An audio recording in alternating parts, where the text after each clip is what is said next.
Okay, so yesterday's video we focused on design check 3, a few of the parts. I just want to kind of continue where we left off and look at some of these individual things. On today's rubric, putting in a floor, model lines, and cropping the window. Also, I wanted to introduce Revit City. I will have an optional meeting May 8th if you have any questions, but just have fun with it. A lot of this, all the components, the fireplace, um, the water heater furnace, depending on how creative you want to get with it, you can go to component and always load the family. And you can find a lot of them are in furniture, mechanical, plumbing. You just kind of have to dig around would be the best way, because otherwise I'd be here forever showing you. But you can load those. Once they're loaded, they will be put in here and you can just click on them, and then that's how you'll bring it in. Another thing you can go to, I don't expect you to, but it's called Revit City.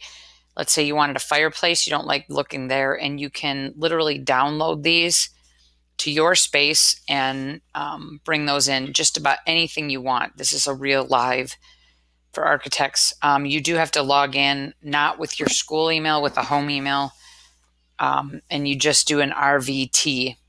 So that's another kind of fun thing to do. Model lines, if there's anything that you can't, let's say a threshold, that's a little door opening here, a 2x3, you can do model lines. You can add anything, any lines, for like a little stoop, something that looks like that, and then just label it threshold. So those are model lines.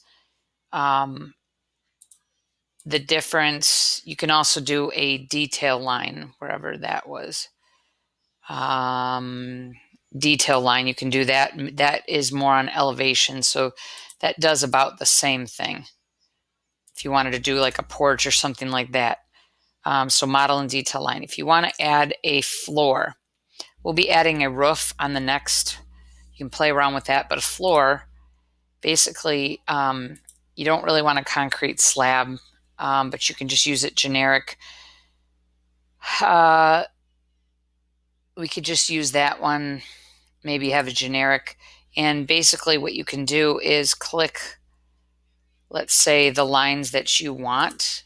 I don't think that's going to work. Because of all these lines, you'd have to move that line, bring it down. If you want to hit escape and bring those down, because it's going to not like what you're doing. So it's going to tell you the lines do not connect. So what you need to do is just bring these and drag them down. See how I just drug them down? I'm actually going to delete that one and possibly delete that one. Now we can do another line, a boundary line, and bring it here. Now we can, and we have a floor. You can't see it until next week. We're going to also look at 3D. I just wanted to show you a little 3D now. If you notice my floor, so the 3D view is kind of cool. Mine obviously is just a demo, so I just showed you the floor. You can see some of the walls. You can also do a realistic view, visual. You can do realistic. That gives it a little more color, that little button there. So those are some fun things. And then the cropping window, I think I showed you that last time. So basically, play around with it, just getting design check 3 done, but you can play around with the 3D views. We will be adding a roof later, but I just showed you about the floor.